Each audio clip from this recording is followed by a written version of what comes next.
Қайырлы күн достар, Іскер Азамат YouTube каналына қош келдіңіздер. Мен сіздерге бүгін жалпыға бірдей декларацияны қалай тапсыруға болатындығын көрсетемін. Яғни 250-ші форма 2023 жылдан бастап квази мемлекеттік және мемлекеттік қызметшілер мен олардың жұбайлары осы декларацияны тапсыру қажет. Сонымен қатар мұғалімдер мен дәрігерлер осы декларацияны тапсырады.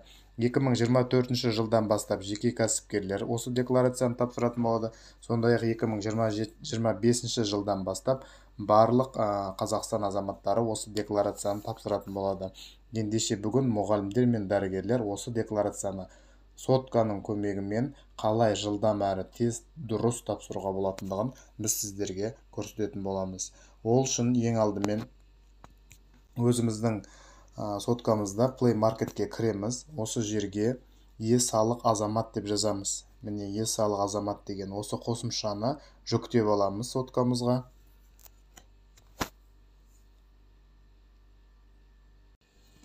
Міне е-салық азамат қосымшасына кіргеннен кейін міне сол жақта жоғары жақта 3 сызық тұр. Осының үстінен басамыз.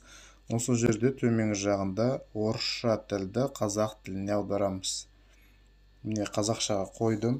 Енді профиль параметрлері тіркелу деген батырманы басамыз.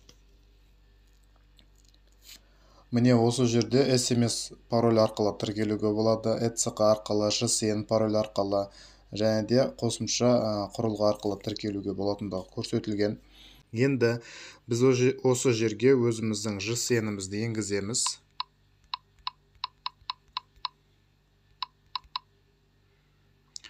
Кіру және тіркелу батырмасын басамыз. Және номерімізге SMS код келеді. Осы SMS кодты осында енгіземіз. Міне SMS код келді. Е-салық азаматтан оны көру үшін разрешить деген батырманы басамыз. Міне мен SMS кодты тіркедім. Және қосымшаға жылдам кіру үшін өзіміздің паролімізді енгіземіз. Өзіміздің профилімізге кіріп тұрмыз. Енді біз қайтадан жоғарыда 3 сызықты басамыз. Осы жерден декларация тапсыру деген батырманы басамыз. Декларацияны тапсыру. 250-ші активтер мен туралы декларация деген таңдаймыз. Осы жерде мәнді таңдаймыз. 2023 жыл. Декларацияның түрі. Бастапқы кездегі. Осы жерде резиденттік мәртебесі деген жерге біз резидент деген таңдаймыз. Салық төлеушінің санаты. А санаттағы олар лауазымды тұлғалар үшін, ал Б санаты А санатына жатпайтын тұлғалар. Б санаты, яғни мұғалім, дәрігер, жеке кәсіпкерлер осы Б санатын таңдайды. Яғни декларация күні көрсетілген төменгі жағға. Енді осы жаққа төменгі жағына түсетін болсақ, бізде өзімізге тапсырамыз ба, соны сұрайды. Өзіңізге тапсырсаңыз, өзіңізге тапсырасыз. Мемлекеттік кірістер органының коды мынау жерге өзіңіздің тұрғылықты мекен жайыңыз бойынша таңдайсыз. МКД кодты, яғни осы жерде бізде Қызылжар аудандық. Телефон номеріңізді енгізіңіз дейді. Енгізесіз, емейліңіз болса емейлді енгізесіз. Және мен осы декларацияға келтірілген мәліметтердің дұрыстығы үшін Қазақстан Республикасы заңына сәйкес жауап беремін дегенді басасыз. Одан кейін жалғастыру батырмасын басамыз. Айлық есептік көрсеткіштің 10 мың еселенген мөлшерінен аспайтын, яғни 10 мың МРП-ден аспайтын қолма-қол ақша туралы мәліметтер көрсетуіңіз қажет. Яғни бұл жерде 30 миллион теңгеге дейін егер қаржыңызды үйде сақтайтын болсаңыз, оны көрсетуіңіз қажет. Бұл жерде мысал үшін кейбіреулер көрсетпей жатады. Негізінде қорықпай көрсету қажет. Бұл 250-ші нысан бойынша сіздің қаржыңыз тексерілмейді. Бірақ алдағы уақытта біз 2023 жылы 270-ші нысанды тапсырамыз. Сол кезде сіз қандай да бір мүлік сатып алатын болсаңыз, оны сіз қайдан алдыңыз, деген сияқты сұрақтар туындайды. Сондықтан да осы жерден 30 миллион теңгеге дейін егер сізде мүлік болатын болса, ақша болатын болса, оны міндетті түрде көрсетіп қою қажет. Сондықтан да мен мынау жерде қосу деген батырманы басып, соманы теңгемен көрсетемін. Қазір мен бір 20 миллион теңгені көрсетіп қояйын. Осы жерде казахский теңге дегенге галочка қоям. 20 миллион теңге. Жалғастыру батырмасын басам. Енді осы жерде жалғастыру батырмасын басқаннан кейін сізде егер шет мемлекетте тіркелген жылжымайтын мүлік болатын болса, осыны басасыз дағыны қосу деген батырманы басып қосуыңыз қажет. Шет мемлекетте тіркелген көлік құралдарыңыз болса, оны көрсетуіңіз қажет.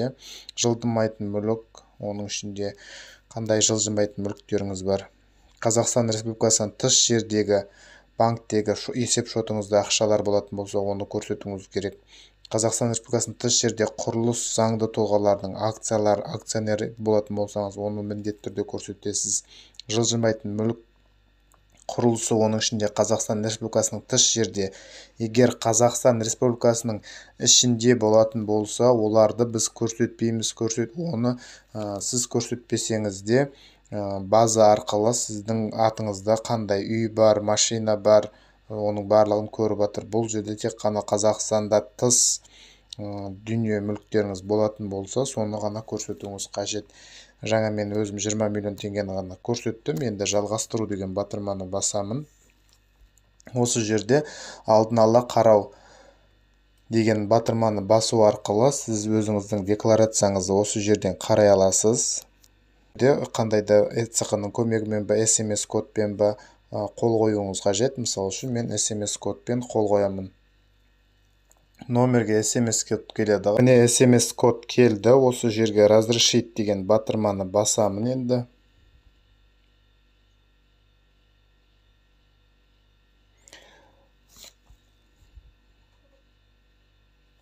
Хабарламаны жүктеу деген батырманы басуым қажет.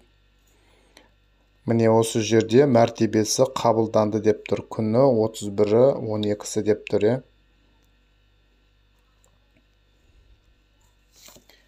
Яғни қайтадан кері қайтамдағын, міне жабу деген батырманы басамын.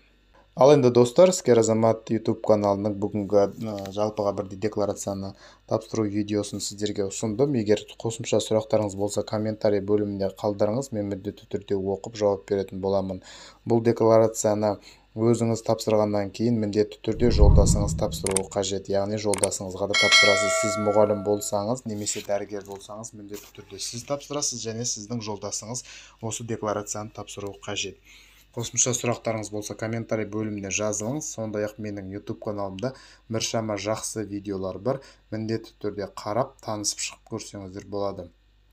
Бұған дейін мен өз каналымда қалай егов арқылы справкалар алуды көрсеткен болатынмын. Егер қажет болса, сілтемені қалдырамын. Міндетті түрде осы сілтемені басып, каналға жазылып